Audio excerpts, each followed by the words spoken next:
രാജമൗലി സംവിധാനം ചെയ്യുന്ന മഹേഷ് ബാബു നായകനായ SSMP29 എന്ന് പറയുന്ന സിനിമയുടെ ഒഫീഷ്യൽ ടൈറ്റിൽ ഗ്ലിംസ് ഇപ്പോൾ അങ്ങനെ പുറത്തിറങ്ങിയിട്ടുണ്ട്.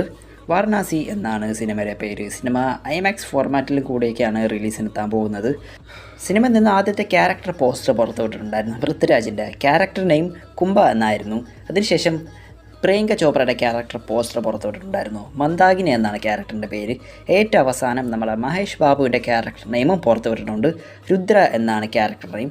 ഇച്ചിരി ക്ലീശയായിട്ടുള്ള നെയിം തന്നെയാണ് രുദ്ര, ശിവ എന്നൊക്കെ പറയുമ്പോൾ. ഈ ഒരു വാരണാസി കോൺസെപ്റ്റൊക്കെ വരുന്ന സമയത്ത്, അല്ലെങ്കിൽ ഈ രാമായണ ബേസ് വരുന്ന സിനിമയിലും, അല്ലെങ്കിൽ ഈ ഒരു ഐതിഹ്യമാലയിലൊക്കെ ഇറക്കുന്ന സിനിമകളൊക്കെ ഒരു സ്വാഭാവികമായിട്ടൊരു ശിവ, രുദ്ര എന്ന ടൈപ്പുള്ള പേരുകളൊക്കെ തന്നെയാണ്. അതൊക്കെ മാറ്റി വെക്കാം. എന്തായാലും ഗ്ലിംസ് പേഴ്സണലി കിടിലമായിട്ടാണ് തോന്നിയത്. പ്രത്യേകിച്ച് നമ്മുടെ ആഞ്ജനേയൻ ഹനുമാൻ സ്വാമിയുടെയും പിന്നെ ആ ഒരു വിഷ്വൽസൊക്കെ കാണുമ്പോൾ, വിഷ്വൽസ് എന്ന് പറയാൻ പറ്റത്തില്ല, ഒരു മോഷൻ പിക്ക് എന്നൊക്കെ മാത്രമേ പറയാൻ പറ്റത്തുള്ളൂ. പിന്നെ സിനിമ 1000 കോടി ബഡ്ജറ്റിലൊക്കെ വരുന്നതെന്നൊക്കെയാണ് പറയുന്നത്. ഗ്ലിംസ് കണ്ടപ്പോൾ യൂട്യൂബിൽ ഇഷ്ടംപോലെ ഓരോ കഥകളൊക്കെ മെയിഞ്ഞ് എടുക്കാൻ തുടങ്ങിയിട്ടുണ്ട്.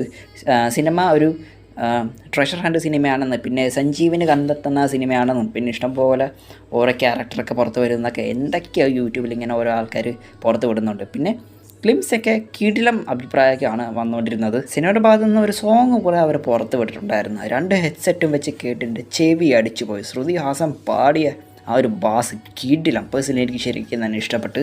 പിന്നെ യൂട്യൂബിൽ അത്യാവശ്യം ഗ്ലിംസിന് വ്യൂസൊക്കെ ഉണ്ടെങ്കിലും കുറേ പേര് ഈ ഒരു ഗ്ലിംസ് ഇറങ്ങിയത് ആരും തന്നെ അറിഞ്ഞിട്ടില്ലെന്ന് തന്നെ പറയേണ്ടി വരും. പേഴ്സണലി ഇവിടെ കുറേ കൂട്ടുകാരൊക്കെ ഉണ്ട്, അത്യാവശ്യം സിനിമ പ്രാന്തൊക്കെ ഉള്ളതാണ്. അവർ പോലും ഈ ഒരു ഗ്ലിംസ് ഇറങ്ങിയത് ആരും തന്നെ അറിഞ്ഞിട്ടില്ല.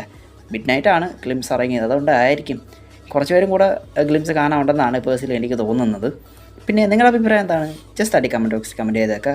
പിന്നെ എൻ്റെ അപ്ഡേറ്റ് എല്ലാം ഇഷ്ടപ്പെടുകയാണെങ്കിൽ മാത്രം ചാനൽ സബ്സ്ക്രൈബ് ചെയ്യാൻ മറക്കല്ലേ. പിന്നെ സിനിമയുടെ കോൺസെപ്റ്റും ഇപ്പോൾ ഈ ഗ്ലിംസ് കൂടെ പുറത്ത് വന്നപ്പോൾ സിനിമയുടെ സ്റ്റോറിയൊക്കെ പ്രെഡിക്റ്റ് ചെയ്യാൻ പറ്റുന്നതാണെന്ന് തോന്നുന്നു.